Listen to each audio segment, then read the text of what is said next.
नमस्कार दोस्तों, स्वागत है आपका टेक्निकल अस्त्र में और मैं हूं किशन चंद। दोस्तों, इस वीडियो में हम आपके लिए कहते हैं स्पेस, डिफेंस और इंटरनेशनल खबरें।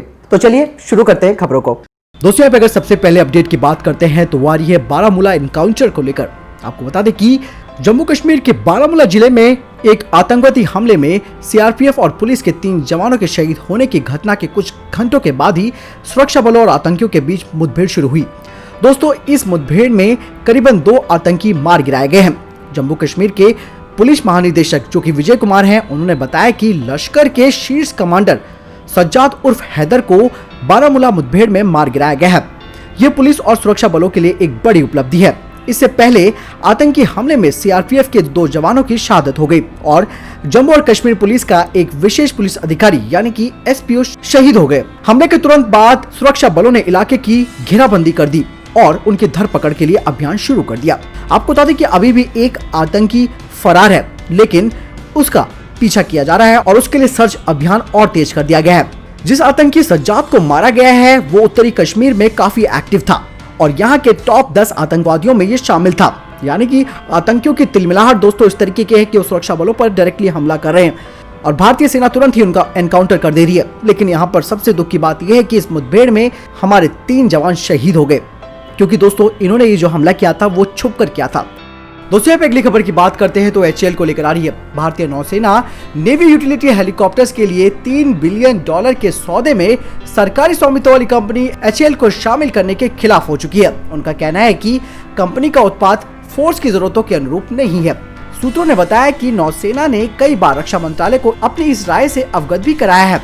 नौसेना के सूत्रों ने बताया कि एचएएल का NUH हमारे लिए नहीं है। इसके ब्लेड को फोल्ड करने में अधिक समय लगता है और मुड़े हुए ब्लेड का आकार जरूरत से ज्यादा बड़ा होता है। बचाव अभियान या फिर त्वरित निगरानी के दौरान ब्लेड पर लगने वाला समय एक परेशानी बन जाता है। हाल ही में आपको बता दें कि 30 मई की एक रिपोर्ट में कहा गया था कि रक्षा क्षेत्र में अपनी नई पहल आत्मनिर्भर भारत के तहत ये परियोजना भारत सरकार के नेतृत्व वाली सरकार के लिए पहली चुनौती बन सकता है। NUH को एक रणनीतिक यानी कि स्ट्रेटेजिक पार्टनरशिप मॉडल के तहत आगे बढ़ाया जा रहा है, जो विदेशी कंपनियों के सहयोग के माध्यम से भारतीय निजी उद्योग द्वारा उत्पादन आवश्यकताओं को पूरा करने पर आधारित है।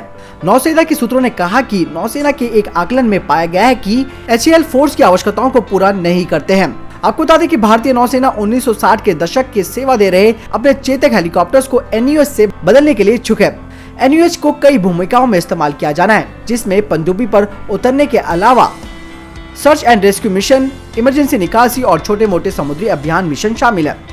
आपको बता दें कि एचएएल ने इसके लिए 2 बिड भरी थी, एक अपनी खुद की तरफ से और दूसरी रशियन हेलीकॉप्टर के साथ जॉइंट वेंचर के तहत कामोव हेलीकॉप्टर के उत्पादन के लिए। आपको बता दें कि जो निजी फर्म्स है जिन्होंने रिक्वेस्ट ऑफ इंफॉर्मेशन का जवाब दिया है उनमें Mahindra defence system, Tata aerospace, Reliance, Adani, Bharat force और कोयम्बटूर स्थित लक्ष्मी मशीन वर्कर्स शामिल है।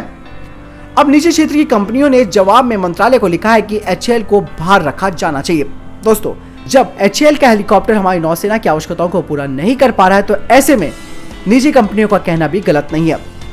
दोस्तों, अगर आपको लगता है कि आत्मनिर्भर भारत के तहत हम आगे बढ़ रहे हैं, लेकिन जहां प्रॉब्लम है वहां पर हम आत्मनिर्भर जबरदस्ती बनने की कोशिश नहीं कर सकते हैं। उसके लिए हम प्रयास जरूर कर सकते हैं। उसके बाद हम किसी हेलीकॉप्टर को जो कि नेवी के लायक है उसको एक्सेप्ट कर सकते हैं। बहरहाल अभी हमें निजी खिलाड़ियों पर यहाँ पर विश्वास जताना होगा। दोस्तों, आपको क्या लगता है जरूर मुझे कमेंट सेक्शन में लिखकर बताएं।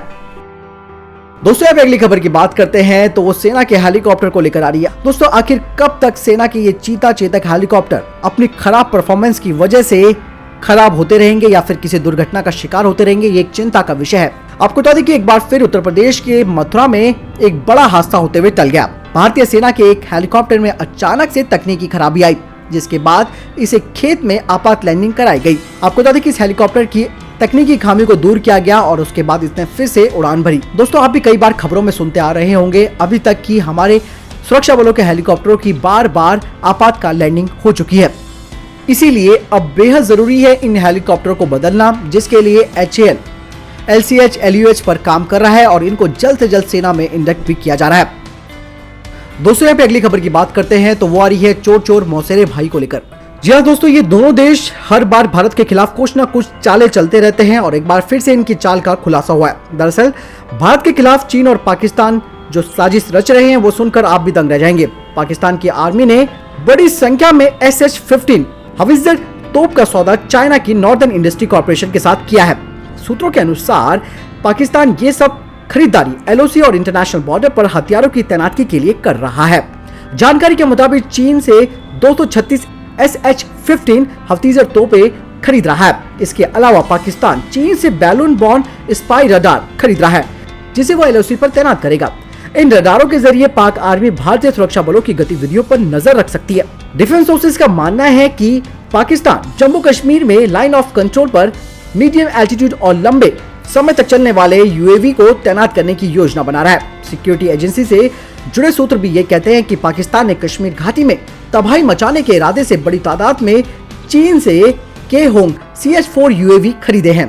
पाकिस्तान इस वक्त सबसे बड़ा हथियार आयातक हो चुका है चीन का, और चीन पे डिपेंडेंसी उसकी पूरी तरीके से बढ़ चुकी है। और जिस तरीके से ये दोनों देश कार्रवाई करने पे लगे हुए हैं वो दरअसल टेंशन बढ़ाने वाली बात है। इस तरीके के जो UAV हैं सक्षम है भारतीय सेना उनको गिराने में, और अगर वो भारतीय सीमा को क्रॉस करते हैं या भारतीय सीमा पर नजर बनाने की कोशिश करते हैं तो उन्हें हवा में ही उड़ा देने की क्षमता भारत के पास यहाँ पर मौजूद है। तो इसीलिए यहाँ पर भारत को अलर्ट तो रहना पड़ेगा, साथ ही पाकिस्तान की हर गतिविधि पर ध्यान भी रखना होगा। दोस्तों यहाँ पे अगली खबर भारत चीन पाकिस्तान को लेकर आ रही है, और ऐसा कहा जा रहा है कि तीनों देशों के बीच ज्वाइंट मिलिट्री एक्सरसाइज हो सकती है। अभी समझ में नहीं आ रहा कि आखिर इतने बड़े तनाव के बीच भारत कैसे इस बात के लिए इच्छुक हो सकता है कि इन दोनों दुश्मनों के साथ मिलिट्री ट्रेनिंग करे, लेकिन खबर जो आ रही है वो आपको जानना बेहद जरूरी है। दरअसल आपको बता दें कि भारत और चीनी सैनिक पिछले 3 महीनों से ज्यादा समय से एक दूसरे के सामने डटे हुए हैं, लेकिन सितंबर महीने में दोनों देशों के सैनिक एक दूसरे के साथ ज्वाइंट मिलिट्री एक्सरसाइज करते हुए नजर आएंगे। 16 सितंबर से 26 सितंबर तक रूस के अस्ट्राखान में भारत, चीन और पाकिस्तान के सैनिक दूसरे कई देशों के साथ मिलिट्री एक्सरसाइज का हिस्सा हो सकते हैं। कवकाज 2020 नाम इस मिलिट्री एक्सरसाइज में रूस ने शंघाई को ऑपरेशनल ऑर्गेनाइजेशन के यानी कि SCO के सभी 8 देशों के अलावा कई दूसरे देशों को भी आमंत्रित किया है। आपको बता दें कि इस मिलिट्री एक्सरसाइज में कुल 18 देश भाग लेंगे। इस मिलिट्री एक्सरसाइज में रूस के अलावा ईरान, इजिप्ट, तुर्की और सीरिया के अलावा मध्य पूर्व के कई दूसरे देश भी शामिल होंगे। भारत इस मिलिट्री एक्सरसाइज में तीनों सेनाओं के कुल 178 सैनिक भेज रहा है, जिसमें थल सेना के 140 और एयरफोर्स और नेवी के 38 सैनिक होंगे। इसमें सहयोगी देशों के साथ मिलकर दुश्मन से युद्ध करने का अभ्यास किया जाएगा। ये लोग तो ऑलरेडी दुश्मन ही है, इनके साथ भी अभ्यास किया जाएगा। ये भी दोस्तों बात कुछ समझ में नहीं आ रही है, लेकिन फिर भी भारत और चीन के बीच 2007 में joint military exercise hand in hand का हर साल आयोजन किया जाता है। हैंड इन हैंड को एक साल भारत में और दूसरे साल चीन में आयोजित किया जाता है। वहीं भारत और पाकिस्तान के सैनिक पहली बार 2018 में रूस में हुई ज्वाइंट मिलिट्री एक्सरसाइज में एक साथ शामिल हुए थे। दोस्तों अब अगली खबर की बात करते हैं तो लद्दाख को लेकर आ रही है।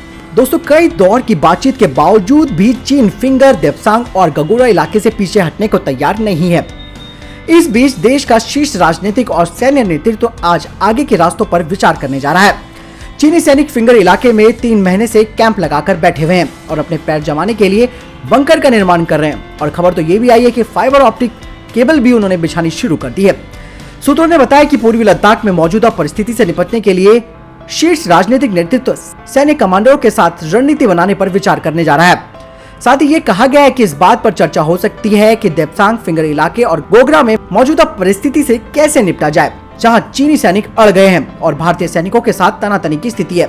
आपको बता दें कि बातचीत के दौरान भारतीय पक्ष ने चीन से कहा था कि पेट्रोलिंग पॉइंट 10, 11, 12 और 13 के लिए भारतीय पेट्रोलिंग में बाधा उत्पन्न करने के प्रयास रोके जाएं।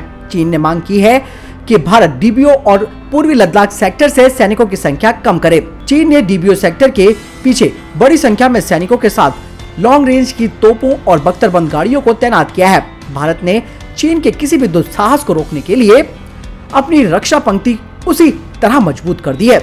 रक्षा मंत्रालय ने हाल ही में कहा था कि चीन LAC पर अप्रैल-मई से आक्रामकता दिखा रहा है, यानी कि अभी टेंशन बनी हुई है। दोनों देशों के बीच बातचीत से भी माहौल सुधरता हुआ नजर नहीं आ रहा है, लेकिन अब किसी बड़े कदम का इंतजार हो रहा है और शायद वो स्टेप निकलकर जल्द ही आ सकता है। दोस्तों पे अगली खबर की बात करते हैं तो वो भारत और नेपाल को लेकर आ रही है।